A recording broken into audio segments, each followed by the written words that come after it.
Smack Little Nip Hustle. Big shout out to SPI, Spotter Low. You know I'm in the black box. Had to come through, tap in, show love one time. Yeah, y'all make sure y'all subscribe. Stay tuned. All that.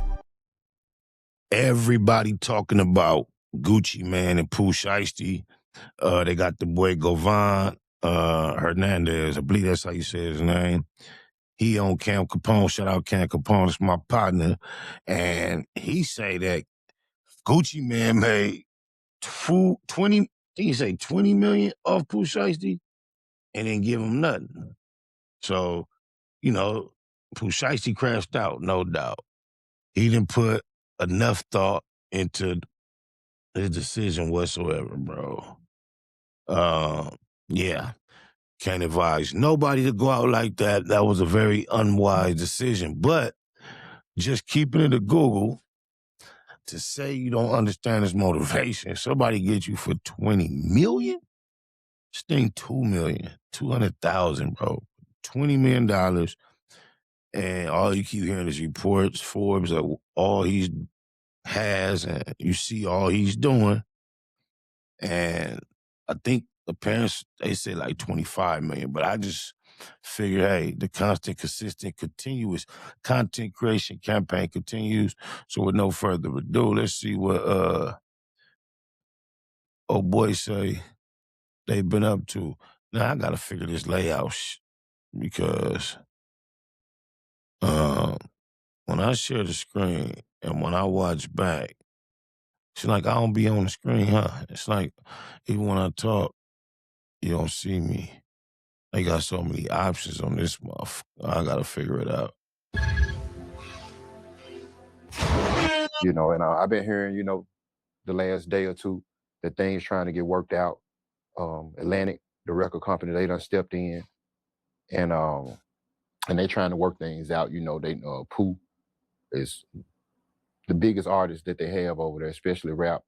So and they know why Pooh's upset. You know, he was why he was incarcerated. I think Gucci made about anywhere from 15 to 20 million, you know, off of him. And then for Pooh to come home and for you to be screaming like you broke and you ain't get a man none when he came home, you know, all of that played a part. You know, I don't know what's going on with Gucci, you know, well, I kind of do know what's going on with him, you know, the medicine and shit.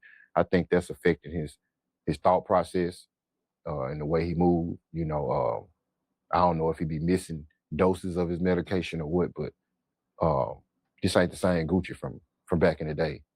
You know, I'm starting to believe the clone shit now.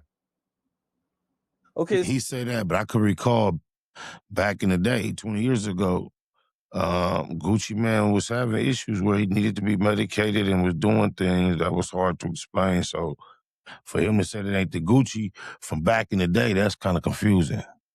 So they're saying Gucci Mane made 24, I think his mom came out, right? See, that's I heard she came out and said some stuff too. I heard Gladys came out and said that, you know, I know Gladys personally, so I haven't spoke with him about this, especially haven't spoke with her at all. But I could see her coming out and saying it because she's a very outspoken person. So if she did come out and say that, then it just backs up, you know, what I just said. You know, I heard it from a very valid source that he was upset about that, you know, and if that's damn good reason to be upset, you know, for somebody to, you know, make that amount of money off of you when you're incarcerated and don't give you a wood nickel of it. So, you know, again, I don't know. I know Keisha. What y'all know about wood nickels? All my life, like getting dropped off from my daddy, his saying was, "Don't take no wood nickels." At the same time as he's saying, "Have a good day." So I grew up telling my kids, "Don't take no wood nickels." They all familiar with that phrase, and I just thought, I never thought deep into it. It's just like, yeah, everybody knows a wood nickel cannot spin. That's all my father thought it was. However, I learned not too long ago watching the movie Sinners that where a wooden nickel came from. If you go look, where the blacks had their own, I guess those was plantations, our own communities, they had their own money, and their money was made out of wood versus the money that the actual town was using that was made out of metal and shit. So that's where wood nickel came from. Because if you remember, when the two twin brothers was arguing about throwing that party, they was arguing about was they going to accept wood nickels at their party. And it took me that long. I've been hearing it all my life, saying it all my kids' life, and it took me into the movie centers to really understand where the wood nickels came from. I had to call and tell my daddy. You know, she played a major role over there with that label, so maybe it's her that's pulling the strings and doing all this weird shit, because the shit that's been going on lately, this ain't the same WAP from back in the day. Yeah, I mean, that's a lot of money to just keep, and especially dudes in jail. I can understand, you know, it's one thing. I mean, you know what I'm saying? It's never good to keep nobody's money. Yeah. But it's one thing if I'm out and I'm moving around. Yeah. But it's another if I'm in jail and you ain't paying me my money, bro. That's like the snake of the snake move there. That's just ultimate disrespect, because when in jail, you can't fend for yourself for the most part. You know, it's hard to take care of yourself from jail unless you went in. But that's when people typically get taken advantage of. Usually when you're in jail, you lack control and you have to tolerate more. Yeah, that's just the natural order of things. With a bankroll. So for him to, act like that, about the financial part and also about Pooh Cuz and Big Scar, I just think that was the deal breaker. And, and that's what made the situation unfold how it unfolded or whatever. He should have known not to do no weird shit like that with no from Memphis. So what all happened with the Big Scar situation? Well, Big Scar, unfortunately, he mistakenly overdosed. And when he overdosed, the first call between his family and Gucci went like Gucci asking for the chains back, the 1017 chains back, not showing any concern about getting Scar, a decent burial or funeral. He was just concerned. Yeah, Gucci, I'm telling y'all, he really got mental issues. I know he wasn't that disrespectful and insensitive intentionally. Gotta have something to do with his his medical mental condition. What the hell? Oh my God, no way. Can you imagine your people passing and somebody calling you, asking about some motherfucking jewelry? Concerned about the chains, and then when they reached back out to him for some money for the funeral, he said that Keisha's birthday was coming up. And that was just very disrespectful right there. For you to be worth supposedly $100 million, $200 million, and for you to tell this family that your wife's birthday coming up, basically saying that that's the reason why you can't help out with the funeral. I think that was just the last straw right there. I know it would have been for me. Yeah, man, I mean, like you're Gucci Mane. Yeah, for exactly. sure. Yeah. You got the money to take care of your wife's birthday and pay for the funeral. Exactly. You know what I'm saying? For sure. For sure. That's And drop in the bucket. That's not even money to him. Exactly. And so I'm gonna put myself in Gucci's situation. Let's just say if my wife's birthday was coming up and I was Gucci and I had one of my top artists to unfortunately OD. If I had to make a decision, I'm gonna put my artist away decent before my wife's birthday. She gonna have some more birthdays. If I sign somebody, if I had a label, I'm not gonna sign no one that I don't have a bond with, someone that I don't consider family. And so with that being said, her birthday would have had to wait.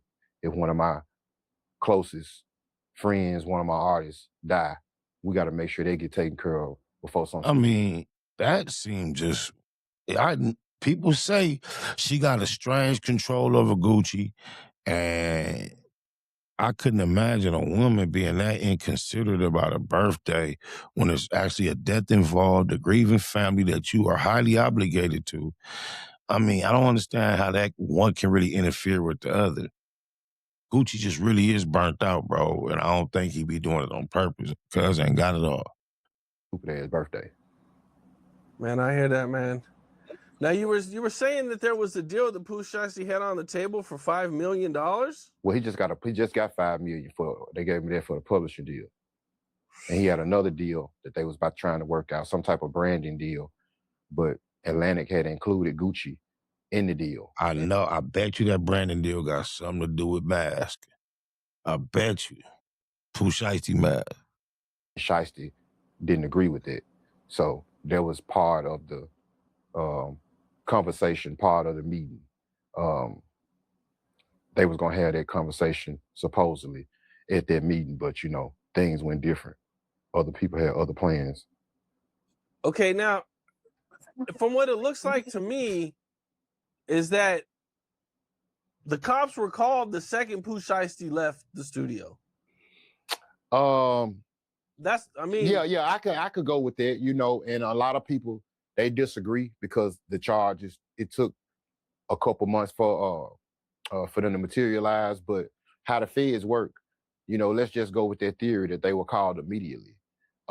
They're not gonna move on something that serious that quick. I'm sure they tapped everybody's phones after that and probably tried to see if they could get some audio within those couple of months, and hopefully they didn't. And when they realized that they couldn't get no audio, then that's when they came with the indictment.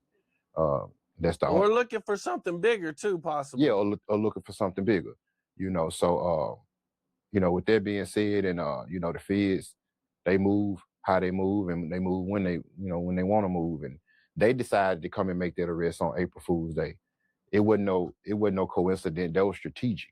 You know, the feds play games. You know, they name a lot of their operations after, you know, when they go in to get just say a group of people, it might be Operation Hand Me Down, or just some goofy shit, something that's related to the actual group that they taking down. So for them to come on April Fool's Day, it was basically a low blow, letting them know that this ain't I ain't buying that. I just happened the day they come get your ass. I don't give a fuck about no April Fool. Joke. This ain't no April Fools. This shit real. So, you know, they could have picked any day to come besides April 1st. They do that. I remember when they indicted Big U, his name is Draws. Yeah. Operation, Big Draws or something, right? Draws Down. Yeah, some shit like that. Yeah, the name of it. So they actually Operation Drawdown, not Draws Down. I wanted it to be Draws Down as bad as I wanted it to be because of the song Don't Get Caught With Your Draws Down, but it's actually Operation Drawdown. Yeah, they play games. You know, like I've seen them give, you know, they give dude like, you know, the amount of years of the street he's from. Correct. Yeah, do shit like that. Yeah, they do shit like that. You know, so yeah, and a lot of people. I ain't gonna lie, I do think they gave Eric Holder 60 on purpose for the 60 shit. Oh, my mama. By it happened on April 1st, that it was an April Fool's joke. I knew it wasn't no joke, you know, because I was actually in Memphis at the time when it happened, and you know, Jeremy Pierre, he's a known a news journalist from our city, and he was standing out there covering it the whole morning. So I knew it wasn't no April Fool's joke. When everybody was online calling it cap or whatever, I was just sitting back, just shaking my head, just saying, bless they heart. What's up? This Cam Capone News. And if you want more videos like this, shout out to Cam Capone. Smack a little net hustle. Big shout out to SPI, Spotter Low. You know I'm in the black box. Had to come through, tap in, show love one time. Yeah, y'all make sure y'all subscribe.